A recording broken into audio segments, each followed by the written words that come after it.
Theorem हे सगळं randomly सगळं समजलं पाहिजे आपल्याला. आता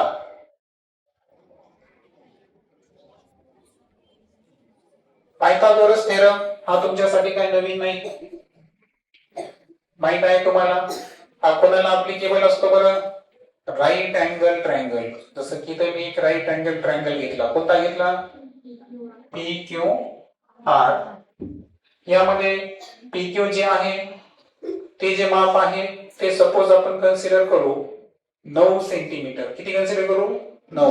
क्यू आर जे माप आहे ते आहे 40 सेंटीमीटर आणि आपल्याला पी आर चं माप काढायचं आहे. आता तुम्हाला माहित पाहिजे की हा जो काटकोन त्रिकोण आहे यामध्ये जी खालची बाजू असते ती काय असते? बेस. जी काटकोन करणारी दुसरी बाजू आहे तिला काय म्हणायचं? हाईट. आणि जो कर्ण आहे कर्णाला काय म्हणतात? हायपोटेनस. काय म्हणतात? हायपोटेनस म्हणजे काय? कर्ण. बेस म्हणजे पाया आणि हाईट म्हणजे काय?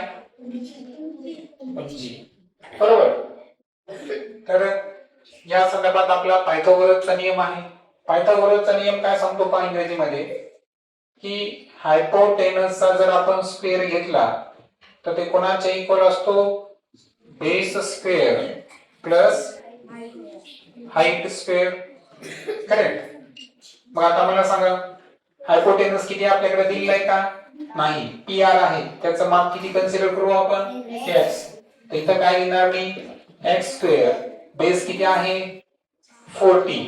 त्याचा काय घेणार? स्क्वेअर. हाईट किती आहे? 9. त्याचा काय घेणार? सांगा. आता इथं पहा 40 चा माहित नाही तुम्हाला पण 4 चा स्क्वेअर माहित आहे. 4 चौक 16 आणि एक शून्याच्या ऐवजी किती शून्य घ्यायचे? 2. 9 9 जा 81. दोघांची ऍडिशन करा. किती आलं? 1681. पण ही किंमत कोणाची आहे? x स्क्वेअर ची आहे. x ची काढायची असेल तर 1681 च काय घ्यावं लागेल आपल्याला? सर्वजण सांगा काय घ्यावं लागेल?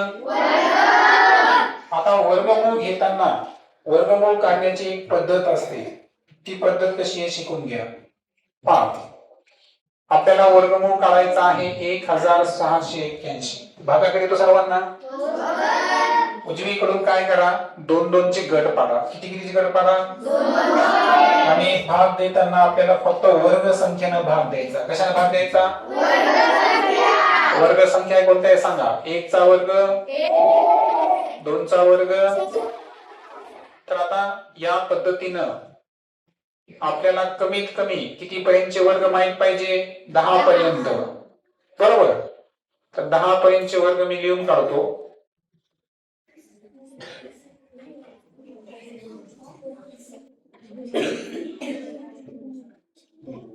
तर आता लक्षात घ्या तर या वर्ग संख्येच्या पटीमध्ये आपल्याला काय करायचं आहे? वर्गमूळ करायचं म्हणजे वर्ग संख्येच्याच पटीचा विचार करायचा आहे.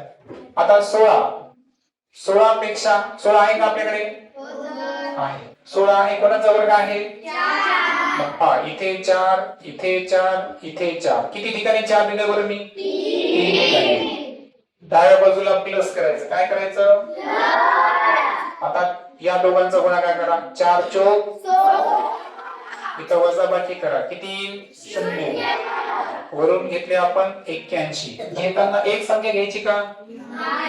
भागाकारामध्ये तुम्ही एका वेळेस एक अंक खाली घेता परंतु वर्गमूळ करताना एका वेळेस किती संख्या घ्यायच्या? 2. मग आता 81 आहे. 4 आणि 4 ची बेरीज किती येते? 8. आता मला सांगा 8 च्या समोर कोणती एक संख्या लिहिल्यावर त्याच संख्येने गुणल्यावर 81 1. कारण 8 च्या पुढे जर मी पहा